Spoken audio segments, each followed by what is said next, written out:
Welcome to the very first episode of Can I Vent for a Minute, Miss Sanye. Hi, thank you for having me. Hey, no, thank you for having me. All right. Hey, Can I Vent for a Minute? This is a new show, Miss Sanye. You know, it's been on her spirit for a minute. You know what I'm saying? Yes. And it's here, flexing with the world. Yes. Sanye, hey baby, how you doing? Right. All right. Introduce yourself, Sanye. You know, and let's get into it. All right. Well, I wanted to do something for my people. You know, right now has been a tough time with the loss of my cousin Boski. Okay. You know, and as I scroll through my Facebook page and looking at all my family members when I'm around them, and you know, they talk about the loss, and I see that, you know, they don't have places to really put it, you know, Right, or right. how to deal with it. And a lot of us don't, you know, we walk through life just trying to figure out what to do with this pain or how to live on or how to get back to who we were. And we're not the same people that we were, you know? We're not. And I figured that out with the loss of my brother. So I went through a lot of just trying to figure out who I was and making a lot of mistakes and, you know, doing a lot of things I wouldn't normally do, or just trying to put myself back together, make myself back whole with this missing piece gone. And I know that people feel like that as well, and I want them to know that they're not alone in this. That's right. So I feel like this is a topic, you know, grief is a great topic to start off with. Speaking with mental health and making sure everyone has they're dealing with their mental health in the right capacity, if I must say. So, my first topic I would like to get into is what does grief feels like to you, you know, or what is the first initial feeling when you have lost someone, and how is it sometimes important to take a moment and feel those feelings, you know? Right. It's cool, you know. Don't rush. Like, try to get past it all fast and everything. You know what I mean? Yeah. You can take a minute. You know Talk what I mean? to someone. Talk to someone about it. You know what I mean? Yeah. So let me ask you this, Sonya. How old were you when your brother passed away? My brother, when he passed away, I was 16. I had just turned 16, like a couple of months before that. Okay. Yeah. It was hard, and dealing with that young, it's very hard because my mom, she was going through something, you know, and the people I was around, they were also going through something, you know, and I felt like, well, who can I really speak with, you know? Like, I don't want to talk about it with my mom because she hasn't even had time to process her feelings. So, you know what I'm saying? Right. And also, like, my other family members I was around, my cousin Maya, Vontae, and it was just like, I didn't really know how to speak to them about it because they looked at my brother the same way as I looked at my brother, you know? Right. And I would find myself in moments of just silence and being with myself and trying to figure out how to do this and how to do that. And it's hard. It's hard because you can't picture your life without someone, you know? Right. Like, you don't think this will ever be you. And God will show you, like, this can happen to you, you know? And to have faith in him. And I struggled with my faith a lot with him. Like, I had many conversations with my dear friend, who has passed on. Rest in peace, Tina Evans. Okay. I had lots of conversation with her, and I was just saying to her, like, why has God forsaken me? You know, like, why is all these things like happening? You know what I'm saying? And I didn't realize like God was showing me all the things that I needed to see, like in times of hurt, trusting me. That's right. That's Like, right. just trusting me, like I will see you through it.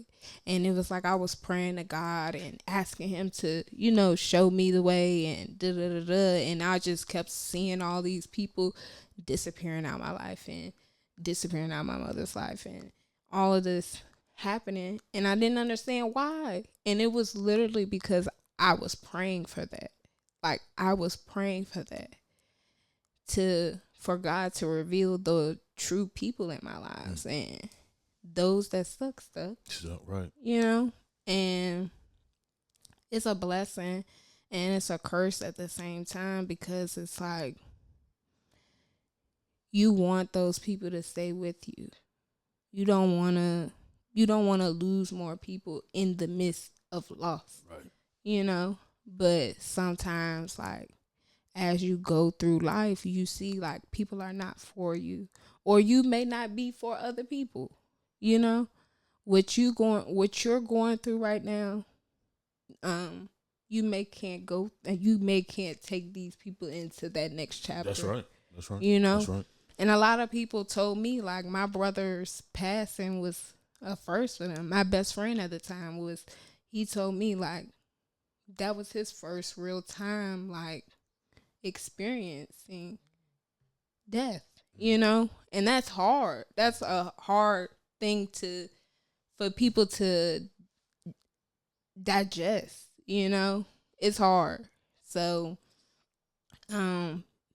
like being at a young age and dealing with death is hard, because you don't really know what avenues, like who can you talk to or who can you go to. Like, it's hard, but always my advice is always to ask for help, like when you need it, if it's from a teacher, because I had plenty of teachers.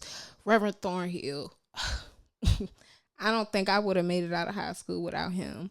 Reverend Thornhill, he really made sure I was okay. And like, I remember times of me just crashing out in school. Like, he'll pull me to the side and tell me like, I know you're going through a lot. Right. Like, I know you're going through a lot, but let's talk through this. Like, work with me. And he was like a godsend, you know, to me in school. Him, Miss Wesson, of course. Miss Wesson is that lady. Okay. I love Miss Wesson. Okay. Like, I feel like we all got a love for Miss Wesson, but shout out to Miss Wesson. Yes, shout out to her. Shout out to her. But she definitely it's been times where she would just let me sit in her classroom and just deal with what I was going through. And it's just those little things. Ooh, about to tear up a little bit, but okay. I'm gonna get myself together. I got it. I got it. Okay. But yeah, like that. Like, they saw, even though I didn't have to say it, they saw it. And those things are the most important things. Like, people seeing you. That is the most important part of a grieving process. Is like someone being able to see, I'm hurt. That's right. I'm hurt and I don't know how to deal with it. I don't know how to get through this. So, yeah, like people like that,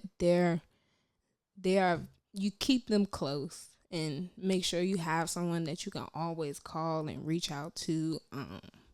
Pastors, of course, someone that you feel close to, shoot, a family friend or your best friend, your favorite cousin.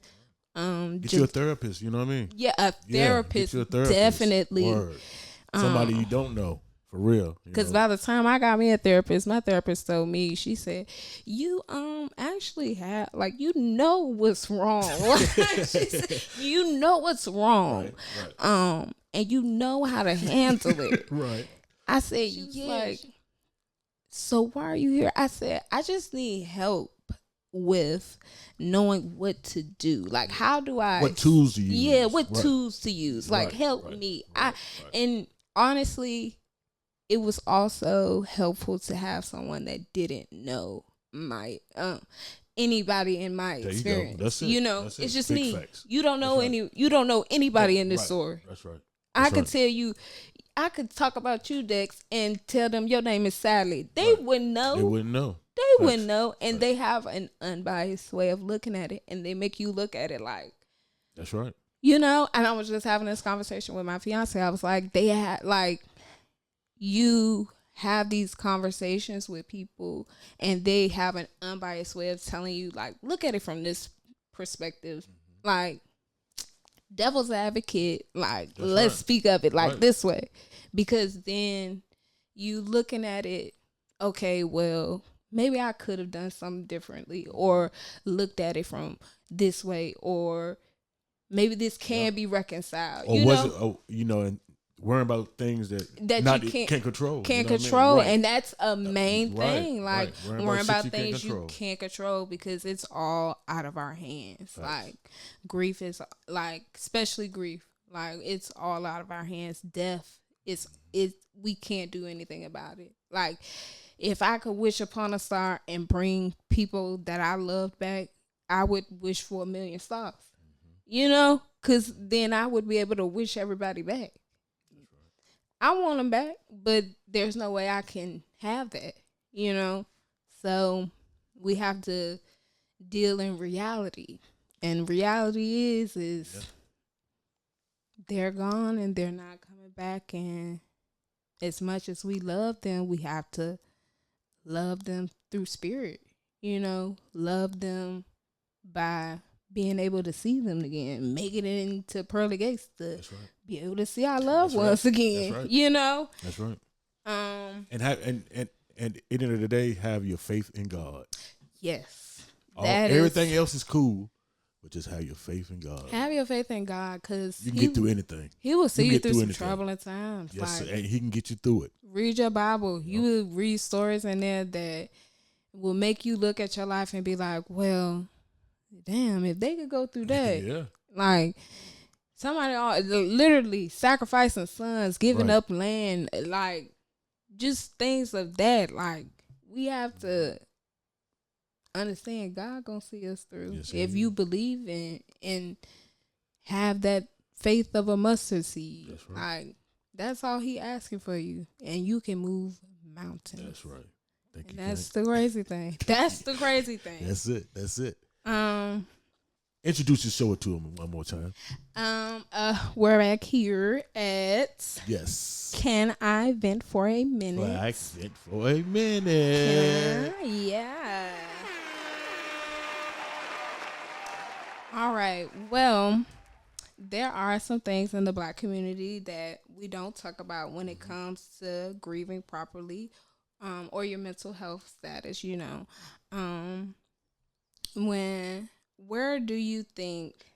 I mean, well, where do you think that stems from? Like, do you think that comes from our parents, or slavery, or, you know, like, where it comes from, and why does it continue to happen on in the Black community?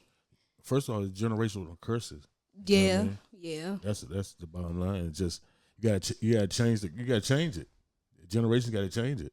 Yeah, definitely. And I do see people that are trying to change their ways. Jaleesa, my cousin Jaleesa, Okay. she does very well with trying to do that and trying to make sure her kids feel loved, and, you know, like, if they are feeling some type of way, like, I've literally witnessed this myself, sitting in my front yard. Her kids will come up to her and literally, if she said something to them that they didn't like, Mommy, I don't like it when you. Exactly. I didn't like it when you did that. And she's like, well, I'm sorry. I apologize. But that lets her kids know, like, I couldn't be accountable for my actions. That's right. That's right. You know what I'm saying? And that's hard to do. That's but hard yeah, to do. yeah. That's hard to do, especially in the Black community. Let me ask you this, as a Black man. How do you feel about how people care about your mental health as a black man or just black men in the community in general. I mean, for real, it matters. But black men, they already backs against the wall. They fighting every day. A black man is fighting every day, and mental health is huge. And being a black man, they're not gonna let their feelings show. Yeah. Black man might be hurting like a mother, but you won't see it. Yeah. You know what I mean? So, at the end of the day, I mean, I encourage like all black men, man. You know what I mean? Talk to somebody, man. Yeah. It's that shit is cool. For real, for real. Definitely. That shit is cool. To me, yeah. I think that is like one of the most appealing things about men. Men that are able to speak up, be vulnerable. I won't even say like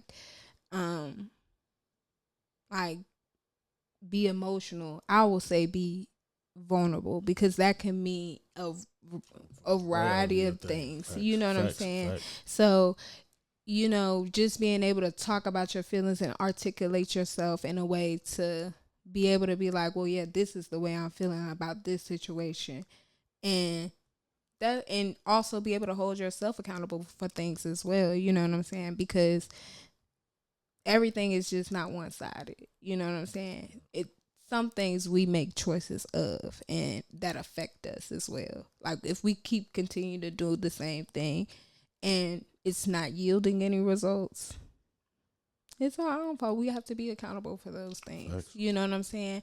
But I do think that's like a big thing that men don't like to do, be vulnerable. And I think that's hard. Like that's a harsh thing for men to go through. It is.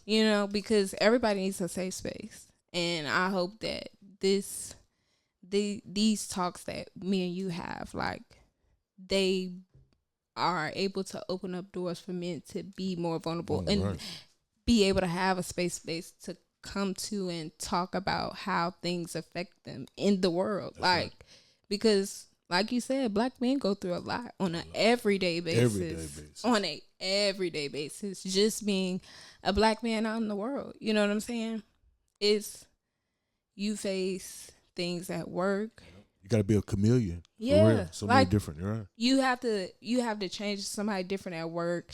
You have to change to somebody different if you get pulled over by the police. You have to. If you're in school, you gotta change towards your professors. And if you are a father, you've gone through all that throughout your day, and then boom, you have to come home and be a father. You have to be a present father. You know what I'm saying? It's hard, and sometimes you don't have a safe space, or sometimes you don't know that you have a safe space, because sometimes us as women, we're ready to be that. You know what I'm saying? And want you to open up so that we know like what's going on with you. How can I make your life easier? You know what I'm saying?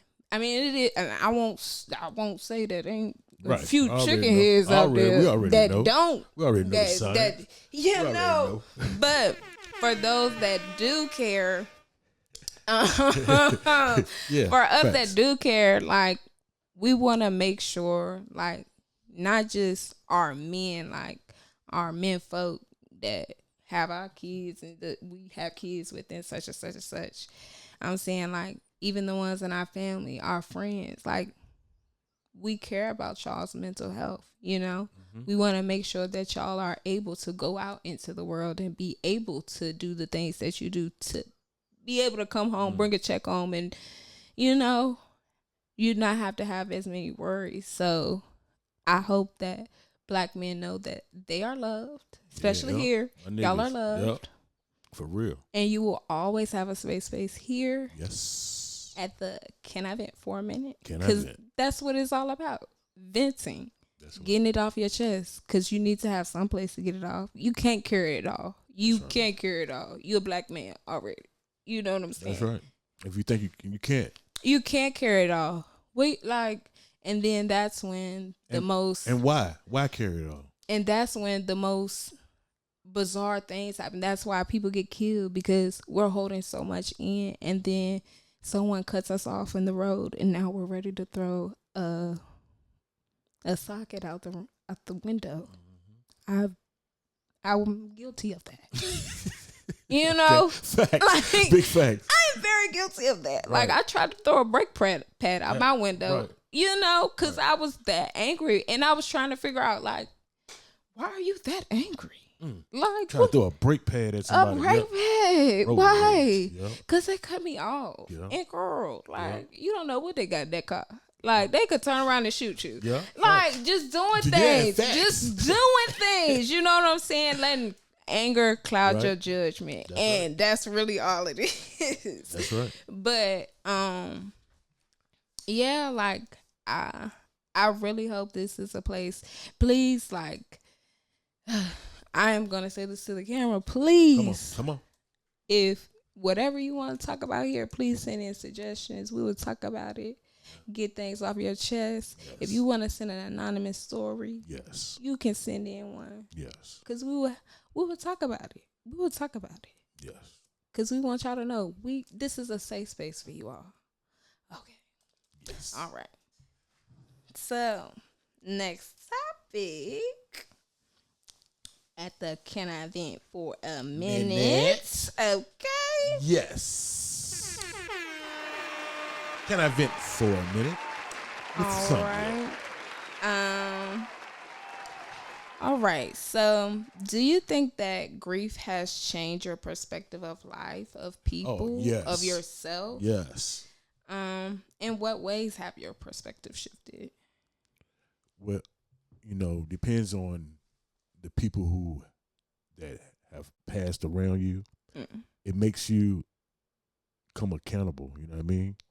Can I ask you for a second, who in your life has passed away? My mom and my dad, you know what I mean? My nephew, my sister-in-law, you know what I mean? My brother, a lot of people. And I was incarcerated at the time when everybody passed away. Yeah, and how did that make you feel? Shit, tighten the hell up, for real. Yeah. I didn't even grieve, for real. Yeah. I just knew I was away and everybody, passed, and I didn't have no choice. I was like, game's over. The game is over. Yeah. So that's how I dealt with it, for real. I still haven't, for real. But I just managed it, and I got a therapist. You know what I mean? Being incarcerated, and I got with an organization and that get you free therapy if you ever been incarcerated. And it's you get like all black therapists. Oh, that's what's up. So it's cool. So Renewing Minds. Shout out to Renewing Minds. But so I got a therapist. I talk to my therapist. We have a good time, me and my therapist. You know that's what I mean? Good. Word, that's what's up. Word. Yes. So, I still don't deal with it, but I know it's real life, then you gotta look at the good. Then God, man, that's how I dealt with it, for real though. I dealt with it, man. I pray 1,000 times a day. I ain't kept.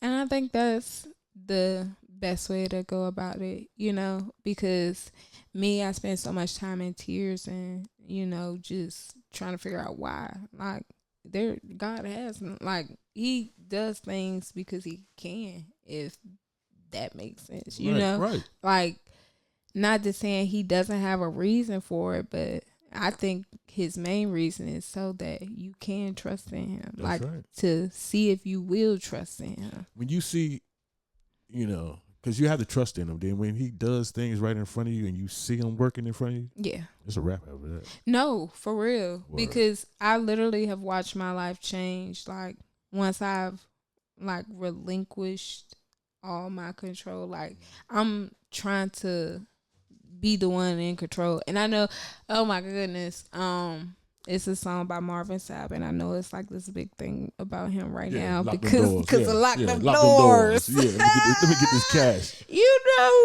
But he actually he sings this song, and it's about, like, when I talked to my mother, she said, talk to God, pray about it. And I talked to my pastor, he said, pray about it. And he was like, I'm so blinded by all my desires, he's basically asking God, like, why isn't why I'm doing like I'm making sure this, that, and the third, but you looking out for I, and that's not the way of God. You know what I'm saying? Right. God is asking you to look to him and do it as he says, you know? And that's a hard thing to do. Like, to listen to God, because temptation, Right. Right. the flesh, Right. baby, Yeah. you want to enjoy that. You want to enjoy the flesh. Yes. You want to enjoy the temptation. Yes. You want to enjoy all of it. And you can, and not to say that, like, God, he understands, like, we all fall to temptation. We all do. But he wants you to repent to him and tell him you're sorry, and, like, I will do better. That's right. Like, That's he just wants to know you gonna do better. That's right. Just like, attempt, try. Just do better than what you've been doing. Like, that's right. That's it. Like, he know your heart at the end of the day. Yes, he does. But you also have to be willing to. Right. He not give. Right. You gotta give a little to get a little. He ain't gonna help you. You ain't you help know yourself. Thank Talk you. that shit to Dex. Thank you. Thank you. Yep. Okay. Can I vent for a minute? How the kids do it? Clack it.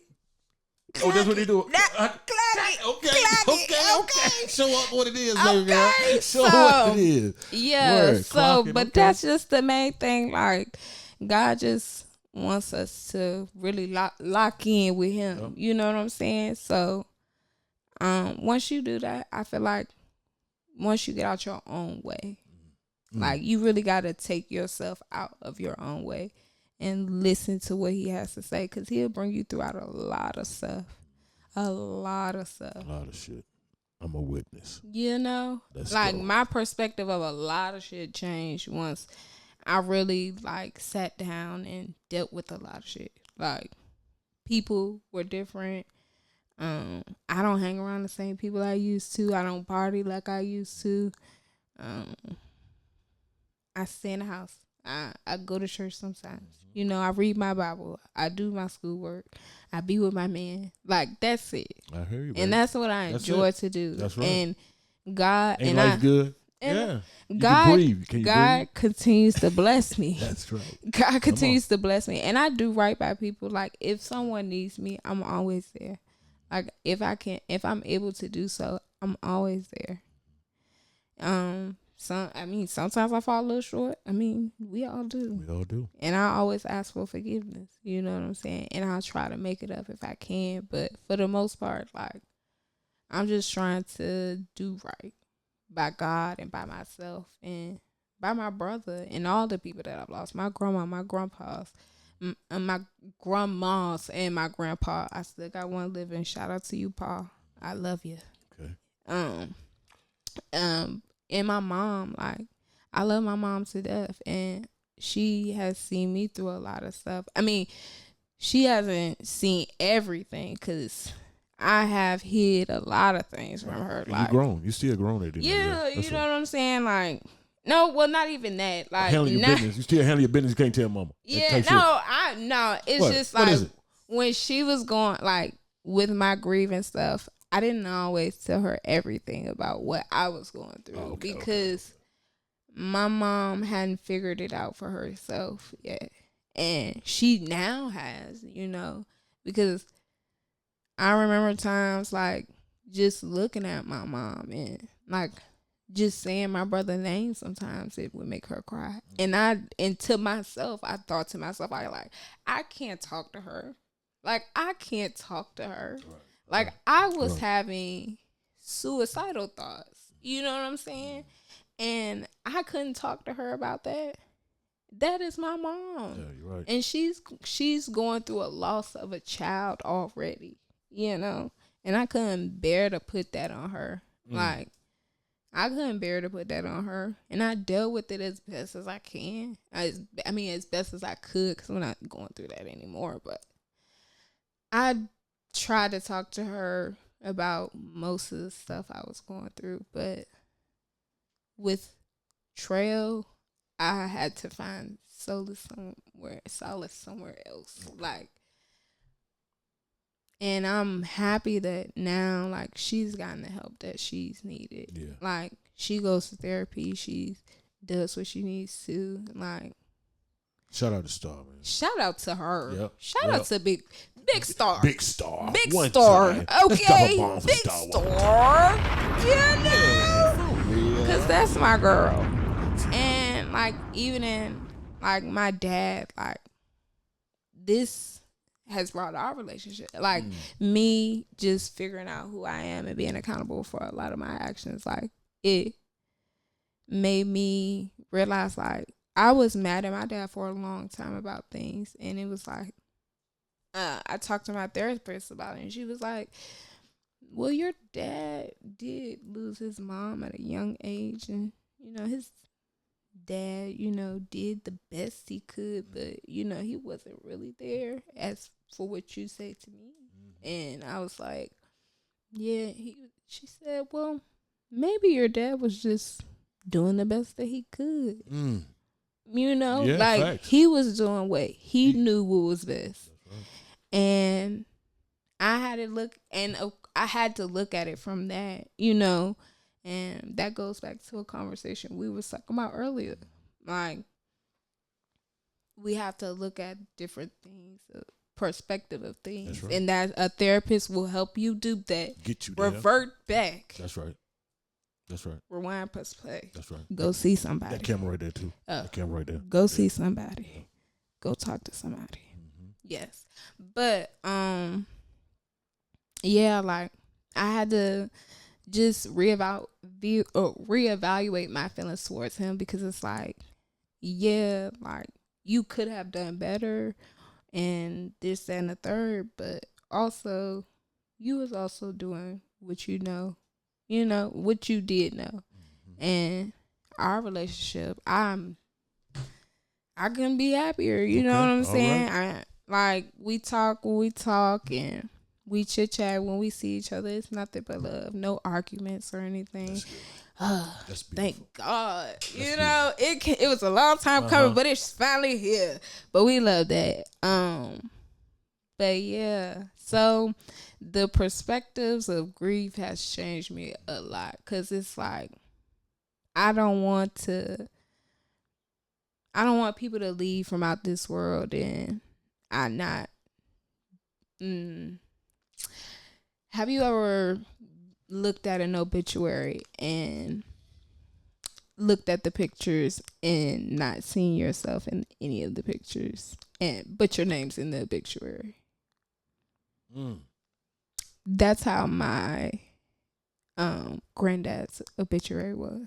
Like, the picture of me and my brother in there upset about this with my family or nobody else. I'm upset with myself, because the pictures that was in there, it was just me and my brother. And I mean, we're his grandkids, but it didn't have a picture of me, my granddad, and my brother, you know? Right.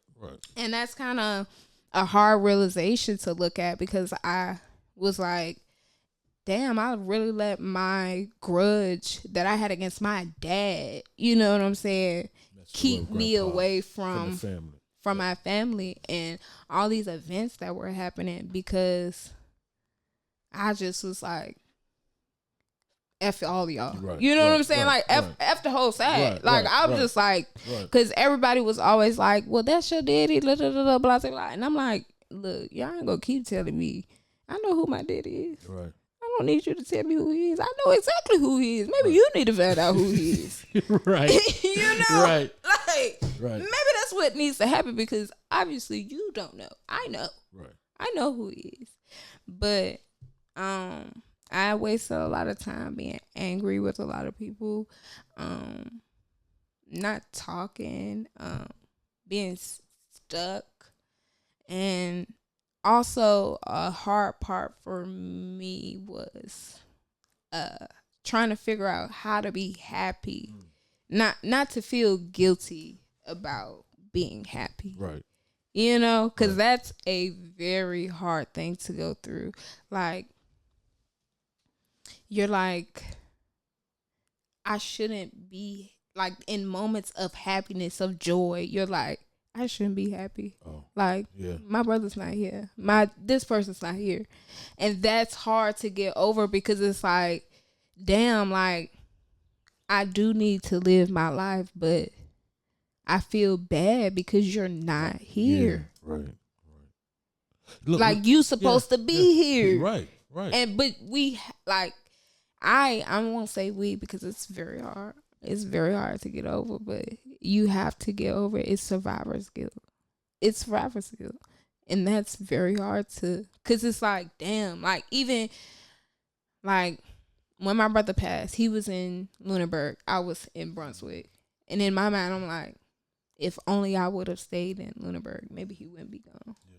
You know what I'm saying? My mom was like, you know, if things would have been different, maybe this, da da da da. And it's like, my aunt said something to me a long time ago, and it didn't sit well with me at the moment. My aunt Toya, she said,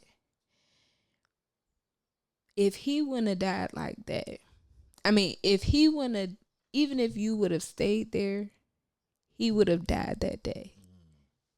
Yeah. God was going to take him regardless. Like, it didn't matter. Right. That was God. That was set in stone in God's plan. God knew. God knew. You know, like, it may not have happened that way, but it was still going to happen. And something else could have happened.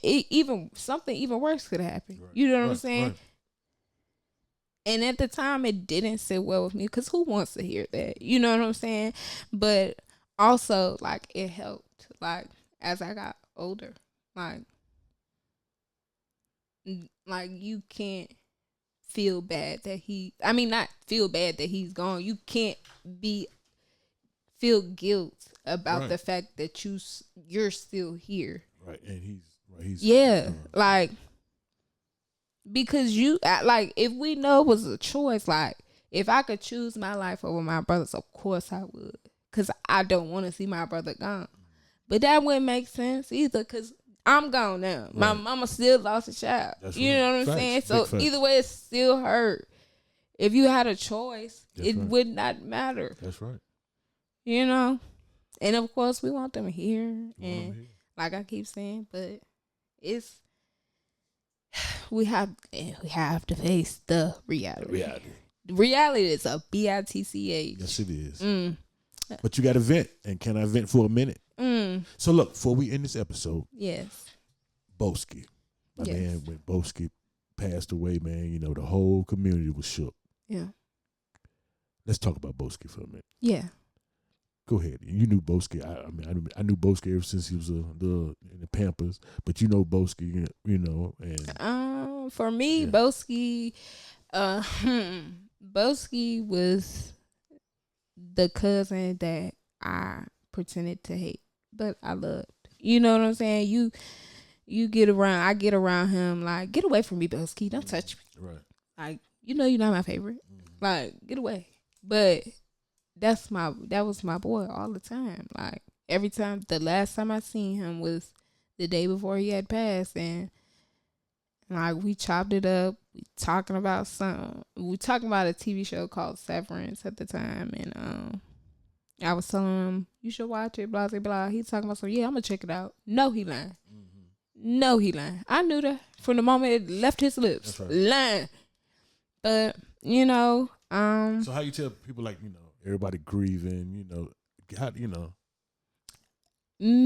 get through it, you know, how they can vent, you know, and I say to get around people that you can actually get things off your chest, because sometimes we hold things in so much that we can't function. Like, we try to drink our feelings away, smoke our feelings away, pop pills our feelings away, and we can't. Because life eventually catches up. The high it's gonna eventually go down, you know, and we gonna have to face life. You can't keep going through life just disguising pain. Like, you have to deal with it.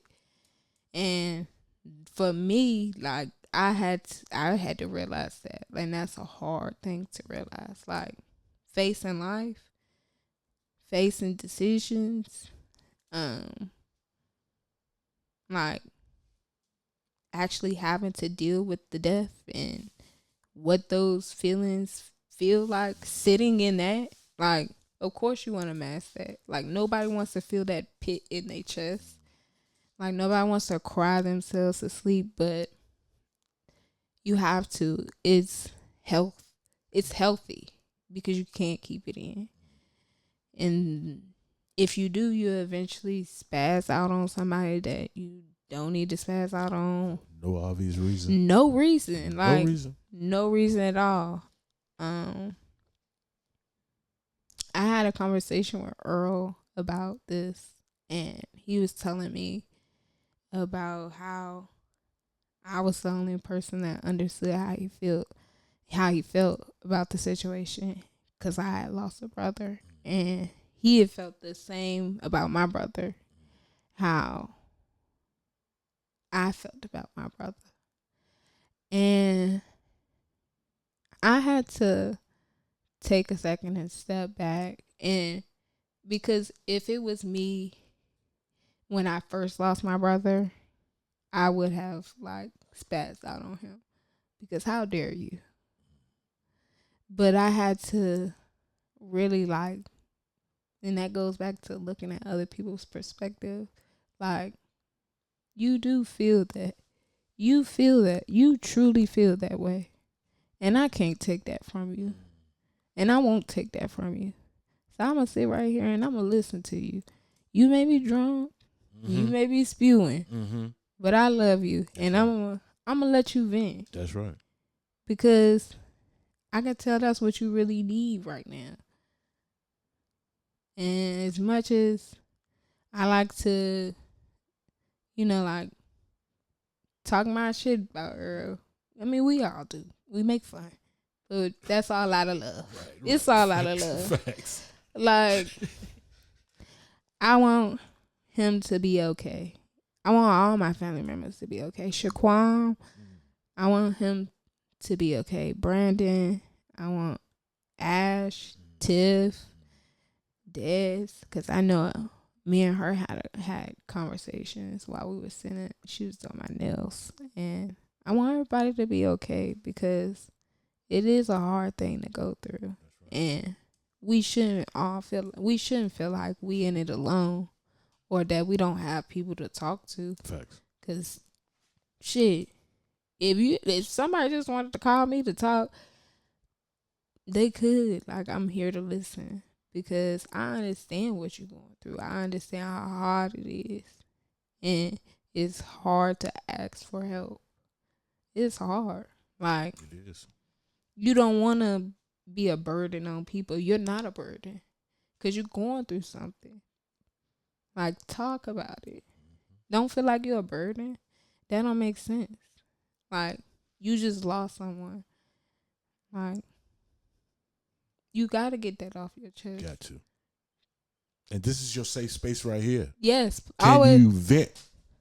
I always feel like you can come here and vent for a minute. Shoot, you can vent for an hour if you needed to. If you need it, right here on this platform. I promise you, send in whatever you need to send in. Tell them how they can send their questions in. Anything they need to send in. You got a Facebook page, anything?